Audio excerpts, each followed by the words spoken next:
baby, Vegas! Yo, what's going on, guys? It's Vegas, baby. This is the segment where we give our locks chances and wild cards, and in return, we go over the good, the bad, and the ugly of anything we can bet on this week. Like, definitely got covered week 15 so far.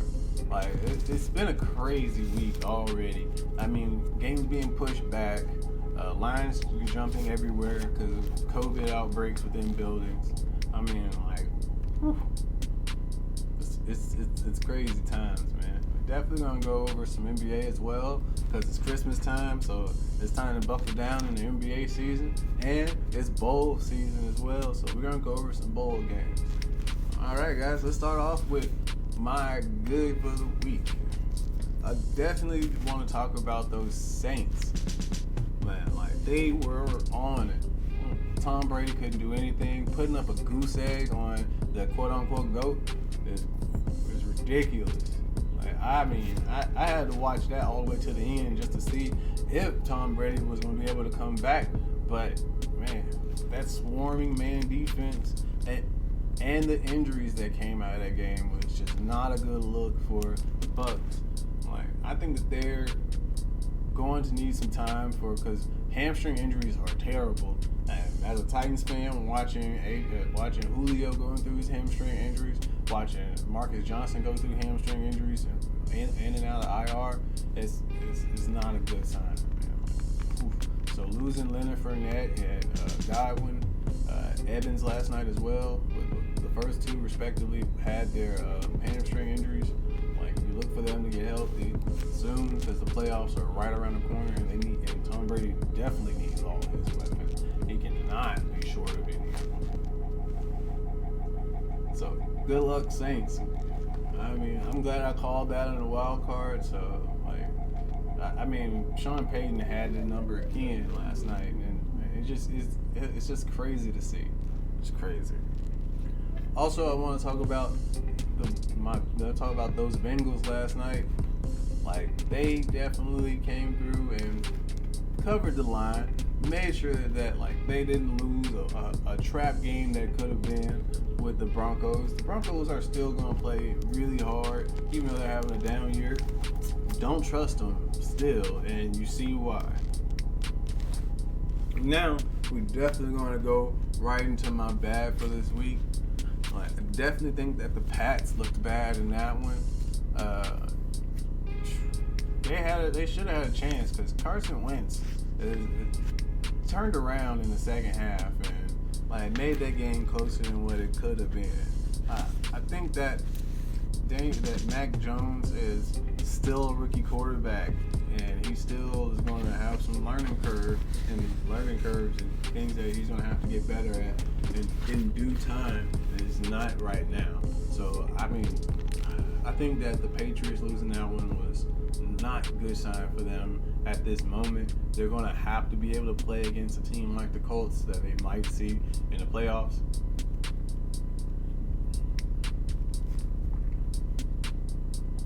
All right, next I got the Green Bay Packers in the bad. I think that they should have lost that game last night.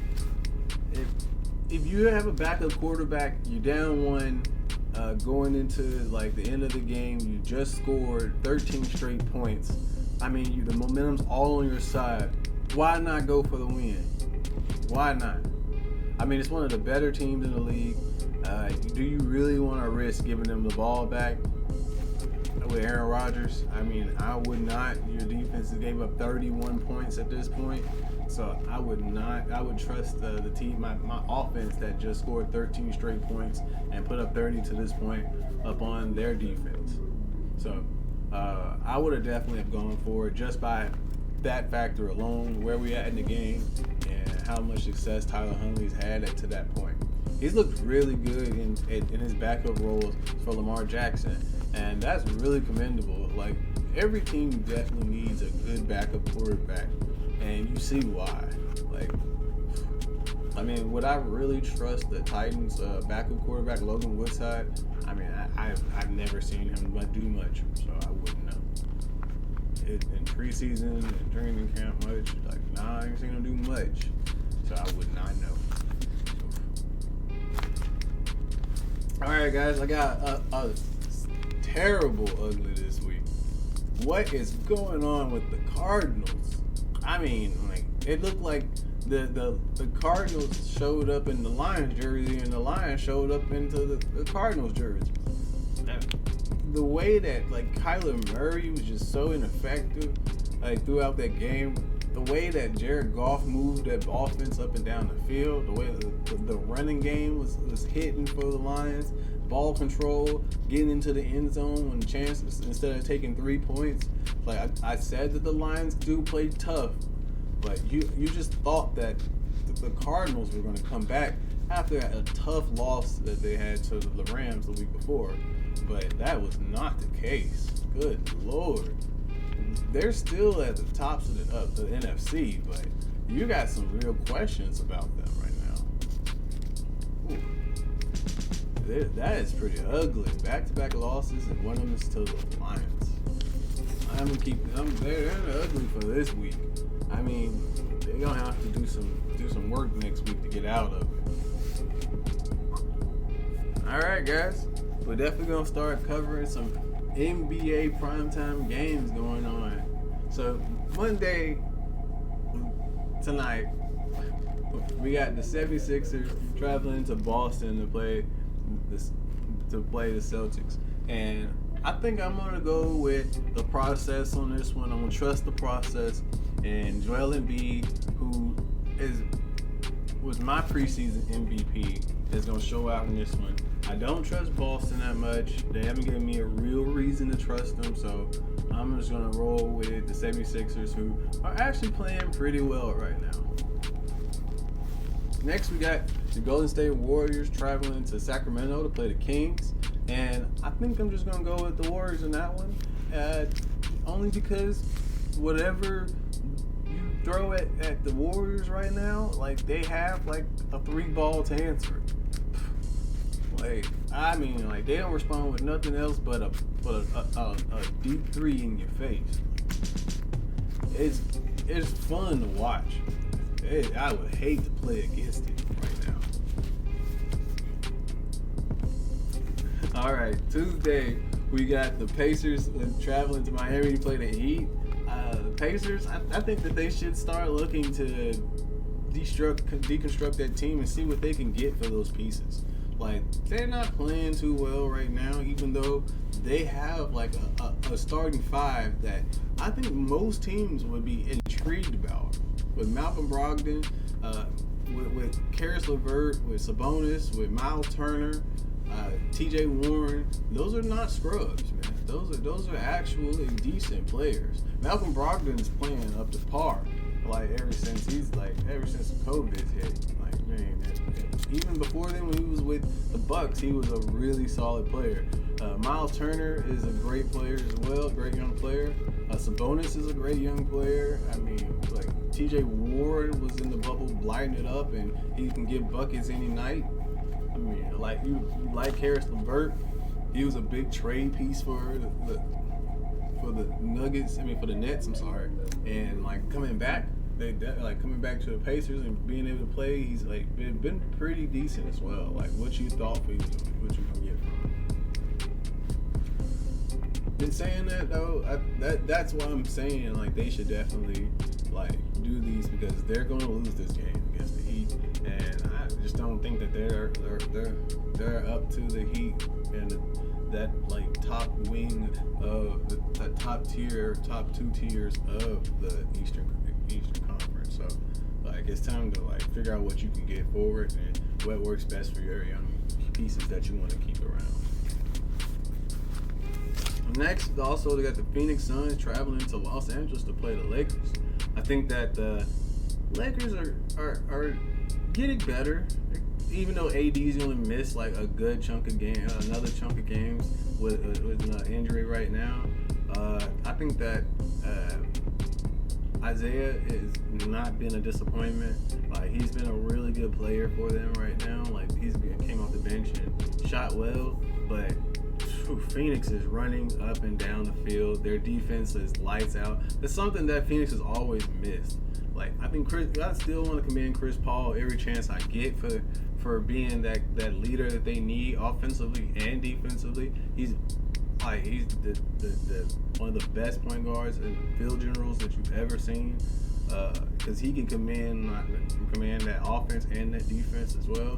I mean, they have so much youth and length on that team. It's lovely to see. Devin Booker's back and he's wet like he usually is. Like, I know him. Devin Booker's back and he's lit like he usually is. I mean, so I'm gonna go with Phoenix in this one, and I like where they're at right now.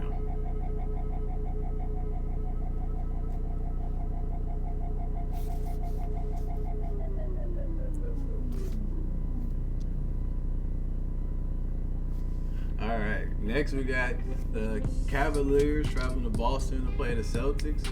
I mean, I was completely wrong about the Cavaliers in that game. They definitely played up to their record, spanking the Bucks this past weekend. I mean, like the Bucks had no chance of winning that one, and I was just like dumbfounded watching that game. Oh my goodness. Whew. I like what I see from the Cavs, and I don't like what I see from Boston right now as well. So look for that defense from the Cavs, which is pretty good. Like to continuously clamp down on that Celtics team. I'm going with the Cavs in that one. Also that night we definitely got the Clippers. Yeah, traveling to Sacramento play the Kings. That one's gonna be a little bit closer than the Warriors that just came in. Look for Paul George still to go off whenever as much as he can. I think he's gonna continuously play at that MVP level because that's what his team needs right now. And I think that actually I'm gonna stay with the Clippers in that one. So shouts out to PG-13, man. Keep playing, man. Keep doing what you do. All right, Thursday, we got Atlanta traveling to Philly to play the 76ers. I actually like Atlanta in that one, only because of the matchup. Atlanta has been so iffy. I think they're about playing 500 ball right now. So, I mean, I think that they know how to play the 76ers. So, Trae Young is in protocol right now, but if he's able to get out for that one, I'm just gonna stay with the Atlanta Hawks. But if not, I'm trusting the process again. So it just depends on like the luck of the Hawks right now. Also, we got the Spurs traveling to LA to play the Lakers. I actually think the Lakers gonna be able to outwit the Spurs in that one. I think that they're going to have just enough firepower on offense in that game. Hopefully they're able to get out and transition more because, again, they have two of the greatest transition players in the NBA history. LeBron, I do believe, is the greatest one offensively and defensively, and Rondo's like perfect proof of that defensively. And who's still stopping that freight train running down the court?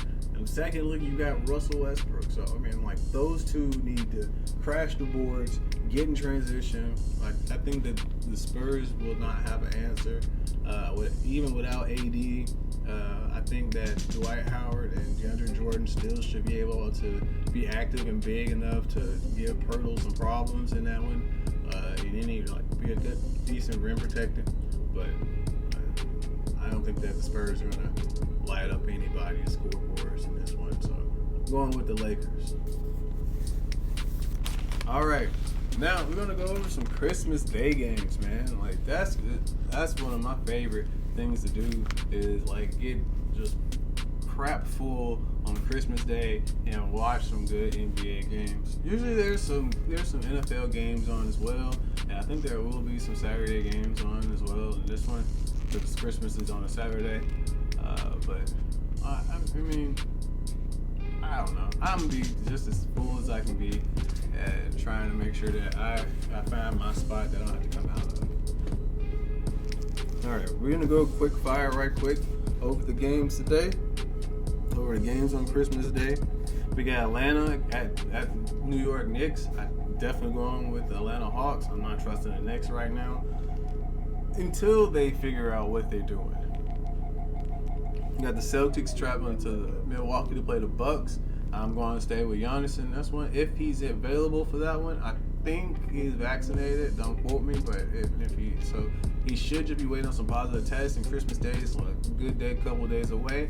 He might be able to play. If not, Chris Middleton still should be enough. Drew Holiday, that team is still a good team. So, I'm still in travel with the Bucks. We got the Warriors at the Suns. I mean, this is going to be a good win right here. This is one I'm probably going to be tuning into no matter what. Because this is a showdown of like what just happened. The Suns were able to corral Steph Curry last time they played. So Curry's going to be playing on national TV in front of everybody. Watch him. I like for him to go off. And I want to see how the Suns return. I'm going to go with the Suns again in this one because they just have a lot of firepower that they can match, and their defense is top notch as well. Look for the Suns to get this one as well. Next, we got the Nets traveling to the Lakers. I'm going with the Nets. If KD and James are out, protocol. I am not assuming that Kyrie's gonna be for that one because it is in California, and I don't think he's able to play in California or in New York. So he won't be able for that one no matter what. But if James and Kevin Durant are able to play in that one, look for them to dominate that one as well. All right, last game for Christmas Day, we got the Mavs and the Jazz. I'm going to just stay with the Jazz on that one. They're playing pretty good ball right now. As long as they keep Donovan Mitchell healthy and going, they're going to be a problem until the playoffs. And then, after the first round, they usually do what Jazz do.